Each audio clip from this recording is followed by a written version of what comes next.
वो पत्थर पूजने के लिए कह रहा है, ये जिंदा आत्मा को पूजने के लिए बोल रहा है। पत्थर पूजने से सब तो मिलता है। कुछ नहीं मिलता, फिर पत्थर क्या मिलेगा? कुछ मिलता है पत्थर पूजने से? उससे तो अच्छा है माँ बाप को पूजा करो। आज तक की सभ्यता हमारी बौद्धिक संस्कृति है और यहाँ पे श्रमण संस्कृति रही है, कमा कर खाने की रही है। भीख मांग करके हम लोग का वंशज आज तक नहीं खाया है। हम लोग श्रमण संस्कृति वाले हैं और मेहनत करते थे और समानता में विश्वास करते हैं। कि बिना सरस्वती के पूजा कर ले विद्या भी नहीं मिलता है। सरस्वती कितने लोग को पढ़ाई है? मैं तो यही पूछना चाहता हूँ कि सरस्वती कितने लोग को पढ़ाई है? तो पढ़ाई है वो महिला जिसका नाम है सावित्री बाई। अंग्रेज मानवता को पुजारी करते थे, मानव को एक समान समझते थे। इतना का नहीं कि मानव माने पशु से भी बदतर हो गया, अछूत बना दिया गया मानव को। यही हमारी संस्कृति बना दिया गया और हमारी जो ओरिजिनल संस्कृति थी, बौद्धिक संस्कृति, उसको मिटा दिया गया। राम मंदिर इसलिए बनाया गया है जी कि वहाँ ब्राह्मणों का, आर्यों का आमदनी बढ़ गया, इसलिए वो बनाया है। कल्याण करेंगे राम ना। राम कभी कल्याण किसी को नहीं किए हैं। कहाँ किए हैं किसको? शंभू की ऋषि को सच्चाई बोलने पर गर्दन काट दिए। समता विचार मंच में आप तमाम दर्शकों का बहुत बहुत स्वागत है। अभी इस वक्त हम भोजपुर जिला के श्रीपुर गांव में मौजूद हैं और हमारे पास मौजूद हैं सुरेश भैया। आइए थोड़ा सा मिलकर थोड़ा सा बातचीत करते हैं। भैया मेरे चैनल में बहुत बहुत स्वागत है आपका। मेरी तरफ से भी हार्दिक अभिनंदन और स्वागत है आपका। पूरा परिचय बताइए भैया अपना। मेरा नाम सुरेश यादव, हाँ, ग्राम बिमवा, पोस्ट बिमवा, थाना जगदीशपुर, जिला भोजपुर। हम भारत के मूल निवासी हैं। अच्छा, आप बता रहे हैं भैया कि भारत के मूल निवासी हैं। इधर देखा जा रहा है कि अभी दो धर्मों में बहुत तेज़ी से लड़ाई चल रही है। एक बौद्ध धर्म चल रहा है और एक हिंदू धर्म चलता है। दोनों में से कौन धर्म आपको अच्छा लगता है? हमको बौद्ध धर्म अच्छा लगता है। इसलिए अच्छा लगता है जी। कि बौद्ध धर्म हमको सच्चाई लेके मार्ग दिखाता है और हिंदू धर्म छल कपट से पैदा करता है। ये कैसे कह सकता है कि बौद्ध धर्म सच्चाई दिखाता है, हिंदू धर्म छल कपट करता है? इसलिए देखिए, वो पत्थर पूजने के लिए कह रहा है, ये जिंदा आत्मा को पूजने के लिए बोल रहा है। पत्थर पूजने से सब तो मिलता है। कुछ नहीं मिलता, फिर पत्थर क्या मिलेगा? कुछ मिलता है पत्थर पूजने से? उससे तो अच्छा है माँ बाप को पूजा करो, सब कुछ मिलेगा। प्रकृति की पूजा करो, हाँ, प्रकृति में सब है। तो दुनिया सारा पूजती है, वो क्या करती है? दुनिया पूजती है, जिसको नहीं समझ में आ रहा है पूज रही है। जिसको हमको समझ में आ गया कि नहीं पूजना चाहिए, माता पिता और प्रकृति को पूजा करना चाहिए। हम पूजा करते हैं माता पिता को, प्रकृति को। लक्ष्मी की पूजा नहीं कीजिएगा तो धन नहीं मिलेगा। लक्ष्मी धन नहीं न देगी। मेहनत कीजिएगा, पढ़िएगा, लिखिएगा, तब आपके पास धन आएगा। जब तक मेहनत नहीं कीजिएगा, खेत में फसल नहीं लगाइएगा और कहिए काट ले तो काट लीजिएगा। नहीं, केवल पूजा करने से लक्ष्मी को धन मिल जाएगा? कभी नहीं हो सकता है। आप बोल रहे हैं पढ़िएगा लिखिएगा, तो हम देखते हैं कि बिना सरस्वती के पूजा कर ले विद्या भी नहीं मिलता है। सरस्वती कितने लोग को पढ़ाई है?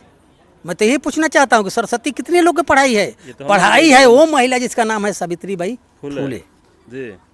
महिला में पहली शिक्षिका थी तो सावित्री बाई फुले, जिन्होंने महिलाओं को पढ़ाया।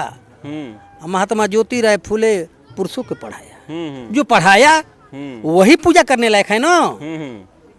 आज जो किसी को पढ़ाया नहीं, खुद पढ़ी थी कि नहीं थी सरस्वती, हमको मालूम नहीं है। अच्छा, अभी देखा जाता है कि अभी अयोध्या के नाम पर पूरा बहुत सारे जो है कि अभी कभी वहाँ के लेके कुछ चर्चित ज़्यादा रहता है कि राम मंदिर बन गया, मोदी जी राम मंदिर बना दिए। तो राम मंदिर पर आपका क्या विचार है? राम मंदिर इसलिए बनाया गया है जी कि वहाँ ब्राह्मणों का, आर्यों का आमदनी बढ़ गया, इसलिए वो बनाया है। कल्याण करेंगे राम ना। राम कभी कल्याण किसी को नहीं किए हैं। कहाँ किए हैं किसको? शंभू की ऋषि को सच्चाई बोलने पर गर्दन काट दिए। तो कल्याण कहाँ हुआ? बोला तो जाता है कि चले ना दुनिया श्री राम के बिना। ओ हो राम? कौन राम का बात कर रहे हैं? वही जो जिनकी पत्नी को सीता का अपहरण हो जाता है। मेरे नज़र में दो राम है। कौन कौन? एक पुष्यमित्र सूम अपने को राम मानता है। कैसे? पुष्यमित्र सूम ने राजा बृहद्रथ के चंद्रगुप्त मौर्य के 10वां पीढ़ी को हत्या किया। यहाँ से हत्या करने के बाद साकेत नगरी चला गया। अच्छा, यहाँ सोचा कि हम यहाँ मगध के धरती पर रहेंगे, तो यहाँ के लोग लड़ाकू होते हैं, मुझे बदला ले लेंगे, मार देंगे। यहाँ से भागकर साकेत नगरी चला गया। वहाँ इसलिए गया, वहाँ जब गया तो अब बोला कि अब यहाँ जोधा नहीं है, माने लड़ाकू लोग नहीं है, योद्धा नहीं है, तो उसका नाम धर लिया अयोध्या, अयोध्या हाँ। नाम भी बदल दिया, साकेत नगरी से अयोध्या अयोध्या बोल दिया। तो माने उस राम को आप मानते हैं कि एक लोग कहते हैं कि दशरथ का 4 पुत्र थे, उसको मानते हैं। इसलिए मेरे नज़र में राम पुष्यमित्र सूम ही आज के दिन में अयोध्या में बैठा है, जो ब्राह्मण था उसी को लोग पूजा कर रहे हैं। अच्छा, जिस तरीके से दिखाया जाता है रामायण में कि खीर खाने से बच्चा पैदा होता है, ये कहाँ तक बात सही है? अब आप ही बताइए, आप ही बताइए कि खीर खाने से कहीं बच्चा पैदा होता है का? खीर खाते हैं तो पेट में जाएगा, हाँ। मलमूत्र बन के निकल जाएगा। हाँ। तो आप बताइए कि मलमूत्र द्वारा बच्चा पैदा होता है का खीर खाने से? नहीं, जब तक ले एक मर्द और स्त्री का साथ नहीं होगा तब तक बच्चा पैदा नहीं होगा। नहीं होगा, ये सच्चाई है। यानी कि राम आपके समय से नहीं थे? नहीं थे, ना राम ही नहीं है। जब खीर खाने से बच्चा पैदा होता है तो राम को जन्म खीर से हुआ है, तो खीर खाने से बच्चा पैदा होता है? नहीं। तो वही राम नहीं है, पुष्यमित्र सूम ने अपने को राम माना और मनगढ़ंत कहानी रामायण लिखवा दिया। अगर सच्ची रामायण देखना चाहते हैं तो ललई सिंह यादव को रामायण को लोग देखे और पढ़े, तब पता चलेगा कि सच्ची रामायण क्या है। हाँ। उस रामायण में खीर खाने से बच्चा पैदा नहीं किया गया है। उस ललई सिंह यादव अंतर्राष्ट्रीय कोर्ट से उस समय 350 रुपया जुर्माना देकर डिग्री लेकर आया कि यही रामायण सत्य है, वो रामायण मनगढ़ंत कहानी है। अच्छा, चलिए, बहुत बहुत धन्यवाद भैया। आइए थोड़ा सा बीके सर हैं, थोड़ा सा इनसे भी बात करते हैं। मेरे चैनल में बहुत बहुत स्वागत है सर आपका। धन्यवाद आपका भी। अच्छा, हम आपसे जानना चाहेंगे सर कि अयोध्या का नाम सर बता रहे हैं कि पहले साकेत था, तो कब और कैसे उसको चेंज करके अयोध्या बना दिया गया? अयोध्या एक्चुअली का मतलब क्या होता है? कोई योद्धा नहीं रहा उसमें। जी जी। ठीक है ना, सारे जो योद्धा थे हाँ। उनको काल के घाट उतार दिया गया, तलवार से काट दिया गया। कैसे काट दिया ये गया? पूरा बताए ना सुरेश जी कि पुष्यमित्र शुंग जो बौद्धों को कत्लेआम करवाया, 1,000 रुपया दे करके एक मूड़ी को इनाम दिया और उस मूड़ी को काट करके सरजू नदी में डाल दिया। एक्चुअली सरजू नदी सर युक्त नदी है, उसका उस नदी का नाम जो है ना घाघरा है। घाघरा नदी से फिर बदल के सरजू नदी, सर युग माने सर के साथ है, काट करके सर उसी में डाल दिया गया।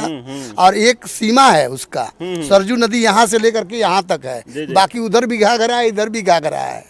तो ये जाल है, इतिहास में जाल किया गया है सही को छिपाने के लिए, और एक कहानी को गढ़ दिया गया और बुद्धिज्म को टोटली खत्म कर दिया गया। उस समय पूरा भारत बुद्धिमय था।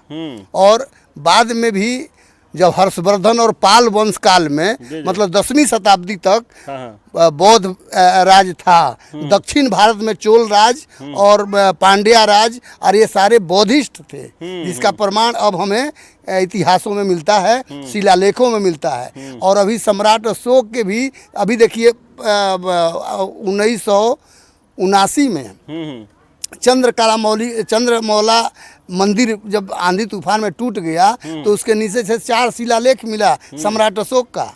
उन शिलालेखों से हम लोगों को बहुत सारी इतिहास के बारे में जानकारी मिलती है। नहीं तो हमारा इतिहास तो बिल्कुल खत्म कर दिया गया था। बाबा साहब ऐसे शख्सियत जन्म लिए और उनके गुरु जो राष्ट्रपिता ज्योतिराव फूले थे, माता सावित्रीबाई का जिक्र इन्होंने किया। उन लोगों ने बहुजनों को पढ़ने का अधिकार जब मिला तो सबसे पहले ज्योतिराव फूले हमारे बहुजन समाज के पढ़े लिखे व्यक्ति हुए, जो 9वीं क्लास तक अंग्रेजों के स्कूल में पढ़े थे। ठीक है ना। और उनकी पत्नी थी सावित्रीबाई फूले, जो 1848 में पहली कन्याओं के लिए स्कूल खोला गया। इसके पहले भारत में कहीं स्कूल नहीं खुला था। इतिहास बताता है कि नालंदा, तक्षशिला, विक्रमशिला, बहुत सारे महाविहार थे जहाँ पे बौद्धिस्ट पढ़ाई किया करते थे और विदेशों से पढ़ने के लिए लोग आते थे। इसका प्रमाण विदेशों से बाबा साहब ने इस फाहियान को 2वीं शताब्दी में, 4वीं शताब्दी में वेनसंग को, 7वीं शताब्दी में इत्सिंग को, 10वीं शताब्दी में अलबुर्नी आए।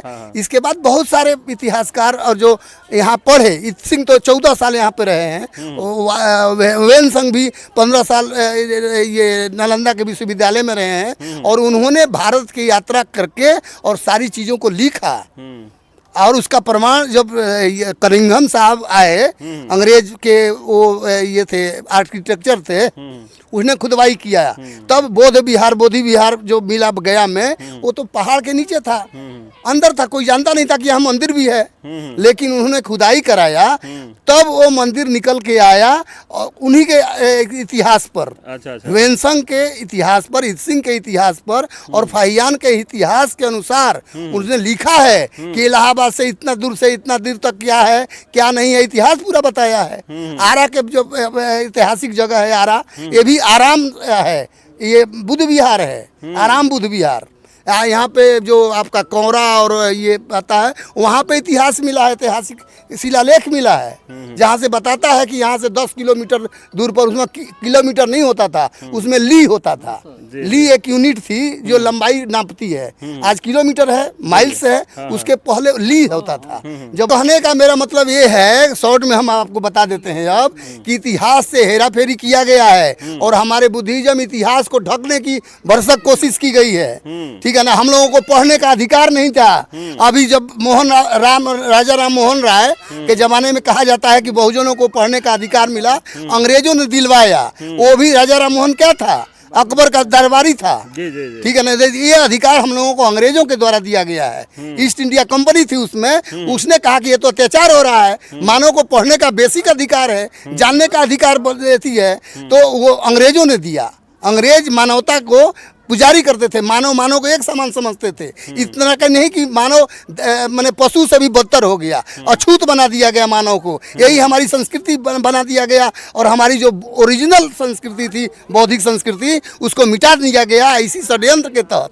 तो समय कम है, इसलिए आपको हम यही कहते हैं कि षड्यंत्रकारियों का ये है कि हमारी संस्कृति को मिटा करके, और ये अपनी संस्कृति, वैदिक संस्कृति, जहाँ पे कहीं प्रमाण नहीं मिलता है। ईसा से बोलता है कि 15 साल पहले हमारी बौद्धिक संस्कृति थी, जो बिल्कुल कहीं प्रमाण नहीं मिलता है और बिल्कुल गलत बात है। और संस्कृत भाषा बौद्धिस्टों का है।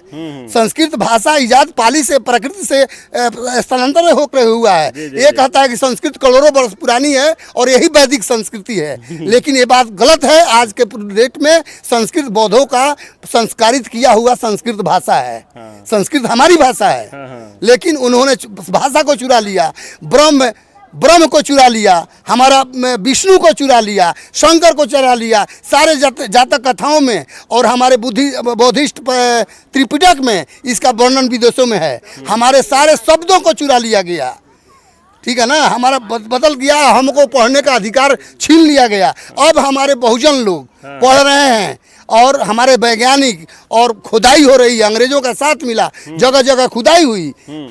ये आपका जहाँ कुरुक्षेत्र कहता है सब, वहाँ भी खुदाई हुई, जहाँ राखी गढ़ी में प्रमाण मिला, जीवित लाश के कंकाल मिला। वो सब साबित करता है कि सिंधु घाटी की सभ्यता से लेकर के आज तक की सभ्यता हमारी बौद्धिक संस्कृति है। और यहाँ पे श्रमण संस्कृति रही है, कमा कर खाने की रही है, भीख मांग करके हम लोगों का वंशज आज तक नहीं खाया है। हम लोग श्रमण संस्कृति वाले हैं और मेहनत करते थे और समानता में विश्वास करते हैं। हम खाएं, जियो और जीने दो का उनका नहीं है साहित्य, ये हमारा है। जियो और जीने दो का हम हमारा बौद्धिस्ट का ये सोच है।